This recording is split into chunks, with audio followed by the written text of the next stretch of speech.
د پاکستان د پوځي رژیم لوري د ملکي خلکو په نښه کول شنونکي وایي پاکستاني نظامیان له يهودانو سره هیڅ توپیر نه لري.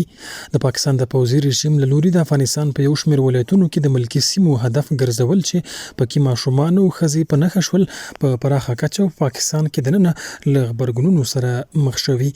د چارو شنونکی سید بلال فاطمي وایي پاکستاني نظامیان او يهودان په کړنو کې هیڅ توپیر نه سره لري او دواړه په یو ډول د ملکي سیمو ماشومانو او ښځو له په نښه کولو څخه خوند اخلي او هدف یې ګرځوي.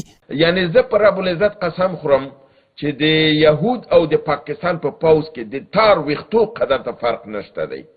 دا اماغه ظالم او جابر دغه ده هغه ماشوم او دغه وجني تورسري وجني هغه د خلکو کورونه وراني هغه په د ماشوم دی ویني تویدلو نه لذت وړي.